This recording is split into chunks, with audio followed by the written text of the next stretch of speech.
Good morning, fresh day, and I think I'm going to be here on my own pretty much.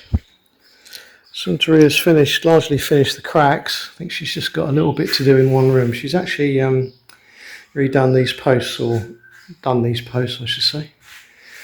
Filled in that crack, re-rendered that post, filled in these holes.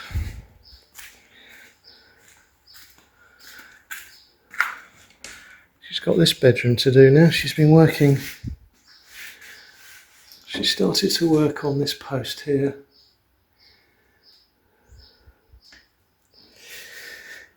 So just this room left. That post has been done. That was just a plain post.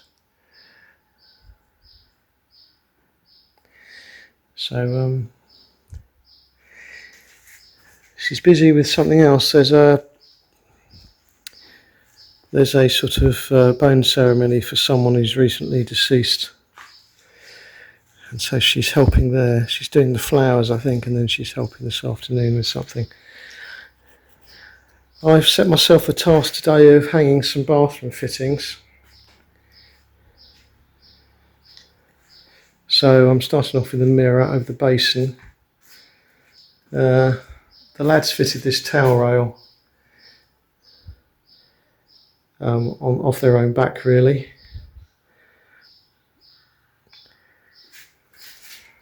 This dirty towel rail was left as it was.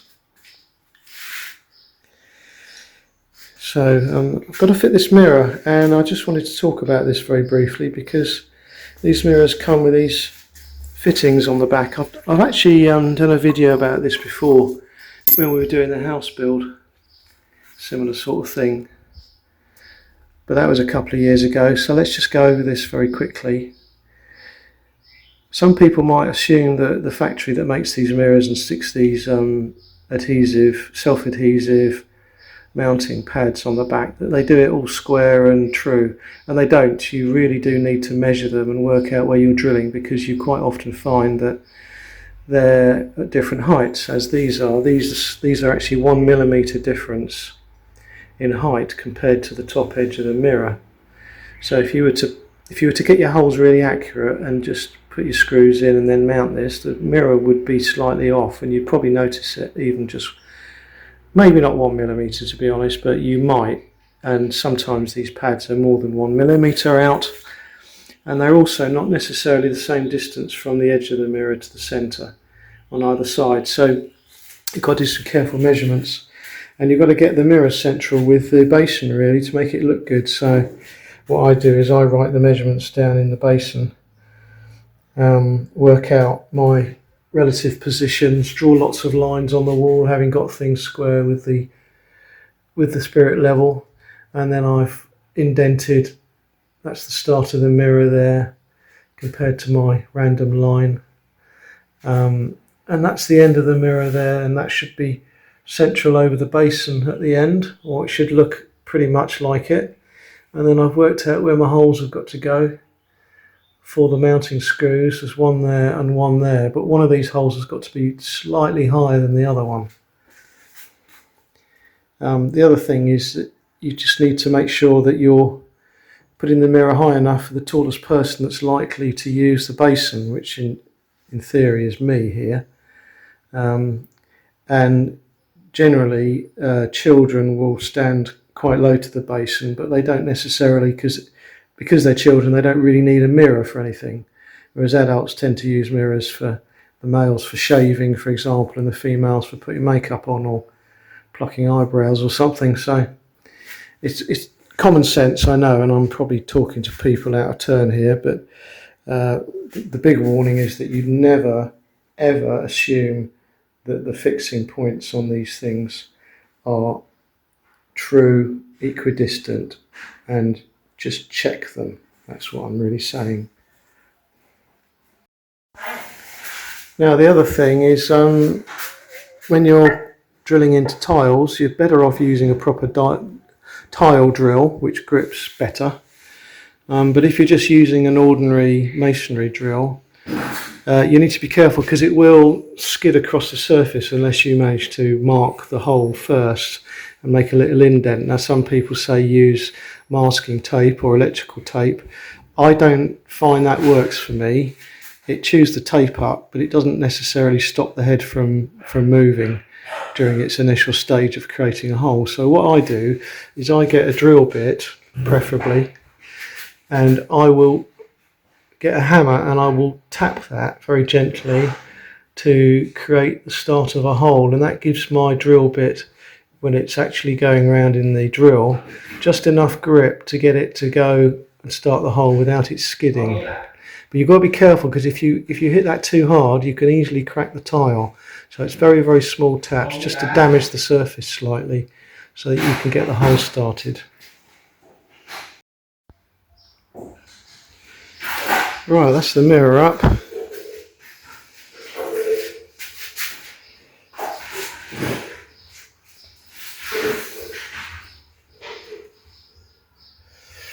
Yeah, pretty pleased with that. So that's done. Bit of a tatty mirror, I know. Well, it's dirty at the moment, but it has got a bit of a dodgy edge at the bottom here from water splashes, but it's good enough for putting back here.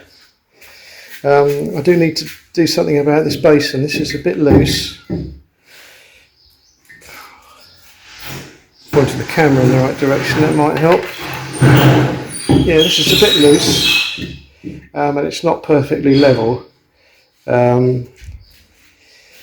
So you can probably see it looks wrong when you look at the mirror and then look at the basin. It's sloping down a bit like that. So I think I need to just pack it. The fixings underneath are just brackets that have been put on the wall, as you can see there. So what I need to do really is just get a little bit of packing underneath that one just to raise it up. I'll get a wash or something and just lift the basin up gently and stick it in there, and maybe get a washer down the back of the basin here to stop it wobbling. Oh, that's almost coming off. And then obviously we can finish it with sealant across here, which will hide any of these odd bits that I've packed down the back. I mean, this is a wet room, so things like sealant aren't that important because they're not going to protect anything really. Water going down the back there is going to go in the same place as the water from getting sprayed over the toilet and the shower and everything. But what it will do is probably help to keep the basin firm because it will basically provide a sticking effect. Yes, well, I found the reasons for this basin being off true and being very difficult to correct. Unfortunately, these guys haven't obviously had much experience of hanging things like this because I'm sure you can see from that. That's where the bracket was. That's the angle the bracket was. Should be like that. And because we're going into tile, I can't really re-drill those holes next to each other. I could do it if we were in wood. I could fill the wood up with bits of off-cut splinters and re-drill, but I can't with that. This isn't level either. This is actually sloping down that way, down to the left. So what I'm going to do is I'm going to use one of these holes and I'm going to drill fresh holes and mount the basin slightly higher than it was, which won't affect the plumbing. There's plenty of leeway on the pipes, but I'll make sure that it's straight and level this time.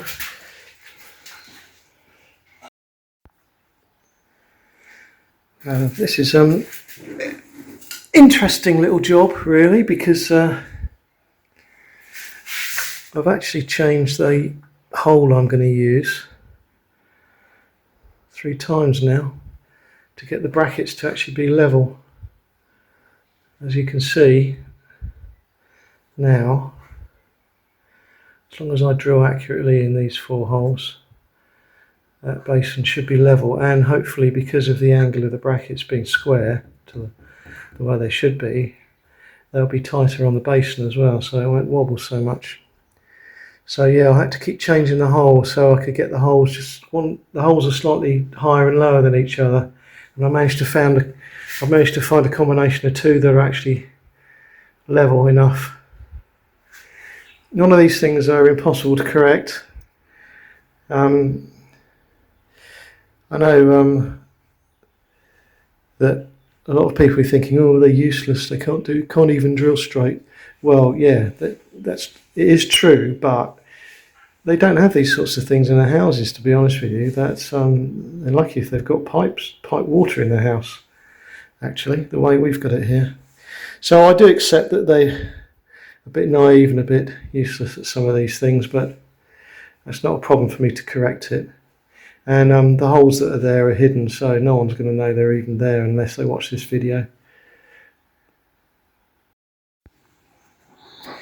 Now, I'm very conscious that this bracket bit here has to be quite tight to the wall to get the basin to slide behind it and be tight so it doesn't wobble at all. So what I've done is, the first thing I've done is make sure I cut off any excess of the plugs that's sticking out, because that's going to hold the bracket away from the wall slightly, from the tile slightly.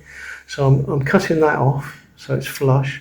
And then the other thing I've done with this is I've stuck behind there, I've stuck a washer. Yes, I managed to find another use for a washer. So that's what I'm going to do with this one here as well, because what that tends to do is it will basically allow the bracket to tilt inwards slightly towards the wall, and should tighten it, keep it nice and tight against the basin. If it's too tight and I can't get the basin on, then obviously I can take the washer out. That's not a problem. And indeed, if it's got a little bit of play still, I possibly might try and put a second washer in just to tilt it.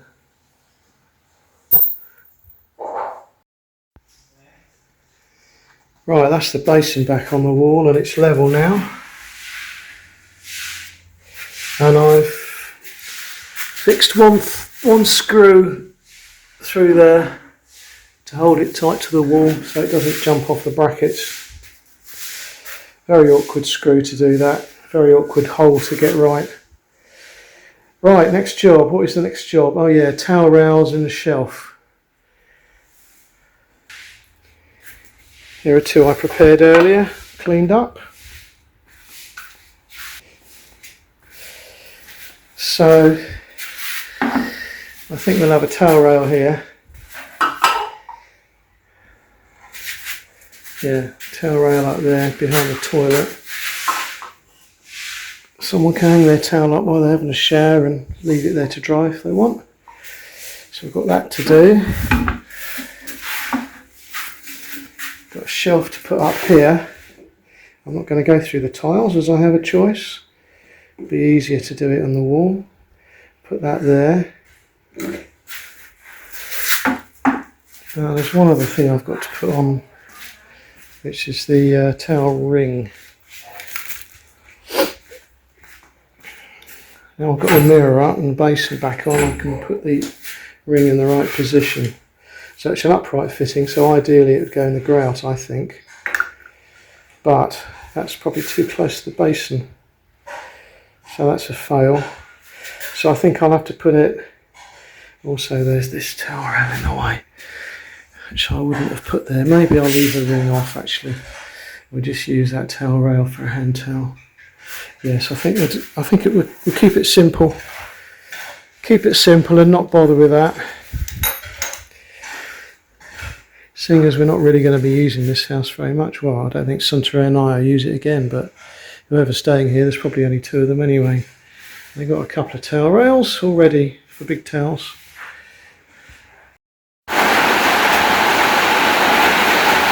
Well, as you can hear, it started to rain. And so we might get to see whether the flood defences work efficiently.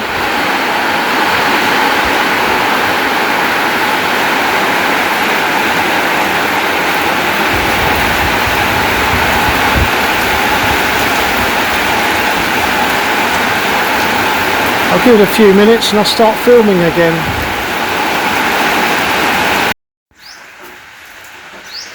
Well, that wasn't very big, so it hasn't really proven very much. Other than the water coming off the roof, as you can see, has stayed away from the house and is tending to flow down towards the wall. But there's not enough for it to make an impact around the back and get a flow around the corner, so haven't really proven very much.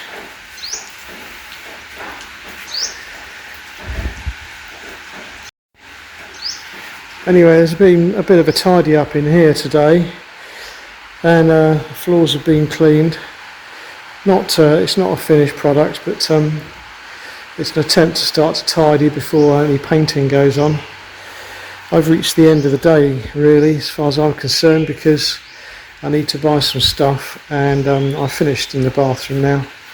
There's no point doing any more in there.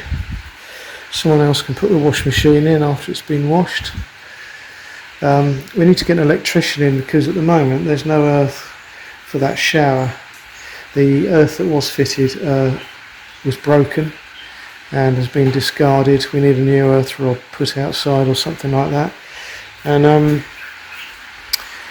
they need to put the lights up there. I'm not going up a ladder in here to do that. We haven't got all the fittings we need anyway. So the electrician can do that, and the wiring is really dodgy up there. It needs to be replaced, or at least properly extended. It's got some 2-core lighting circuit cable up there, but it ends, and then they botched together some almost bell wire type stuff. It's horrible. This box is going to be replaced. There's no RCBO protection at the moment, so what I've done is I've taken the box, which is just down there, from the garage in the new house, because now that the extension has been removed, the only things that we're using there is one socket, and there's 2 lights, so we're going to use this box here to provide a sort of fuse spur for those. The main RCBO protection in the house covers that as well. I know that because I've tested it. So the garage will still be protected with an RCBO circuit, but it will have a little breaker in the garage on the wall, just to make it easier to do any work, like putting an extra bit of circuit in, or taking something out, or repairing something. We also need to get new light in that room. As I say, sort out the earthing for that shower one way or the other. So I've told Suntoration he needs to hire an electrician, and he can do all those things, because we need to turn the main power off that's coming into that box, and that is on a pole, which is it's behind those trees there basically, and it's sealed, and even if we break the seal, it's still dangerous taking out the wires from there and putting them back in, so I'm refusing to get involved with that. Yeah, so that's the end of today's report. Not a great deal to say.